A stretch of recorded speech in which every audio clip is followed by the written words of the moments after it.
नेपालमा ग्यासको हाहाकार। हजुरले देख्न सक्नुहुन्छ पछाडि झगडा पनि भइरहेछ।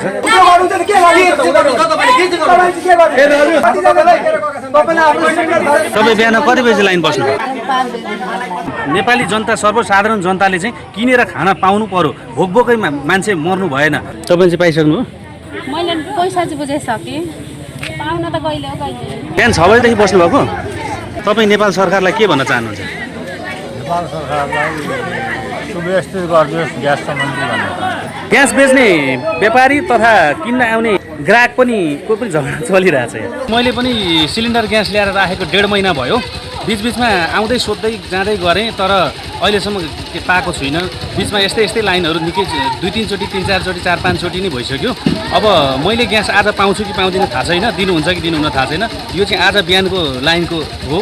मैले चाहिँ 1.5 महिना अगाडि नै ट्याङ्की ल्याएर राखिसकेको छु। यो पसल चाहिँ अर्जुनधारा वार्ड नम्बर 6 को वार्ड सदस्य लक्ष्मी मोहतारा आन्टी, हाम्रो त छिमेकी हो, त्यसकारण हो।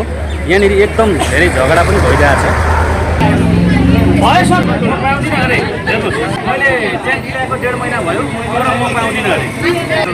छिमेकी अङ्कल हो, तर उहाँले भन्नु यस्तो पाराले हुँदैन, पाउँदैन भने म हेर्नुहोस् म कस्तो अवस्थामा पुगेँ।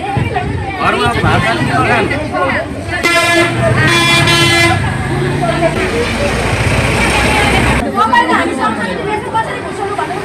हजुर आज पनि म फर्किँदैछु। 1.5 महिनादेखि ट्याङ्की मैले यहाँ राखेको छु। यहाँ हजुरहरूले देख्न सक्नुहुन्छ। यहाँ ट्याङ्कीको भिड हजुरले देख्न सक्नुहुन्छ। मैले 1.5 महिना अगाडि ट्याङ्की ल्याएर यहाँ राखेको थिएँ र आज मात्रै जसले ल्याएर लाइन बस्यो उसले मात्रै ट्याङ्कीको फुल ट्याङ्की लान पायो। ग्यास नलिआइस यत्रो 1.5 महिना पुर्याएको हुँदा पनि 1.5 महिना भयो त लगेर नाम टिपाएको त भयो लगेको, तर पाएकै छैन। अब निकै गाह्रो छ हामीलाई हैन। यो सरकारले गर्न खोजेको के गरेको यस्तो अब आउनु पर्यो। हामी सर्वसाधारण जनता हौँ। हामीले सामानहरू सही तरिकाले किनेर खान पाउनु पर्यो, हामीले बाँच्न पाउनु पर्यो। हामी नेपाली जनता कहिलेसम्म यो शास्ति भोगेर बस्ने?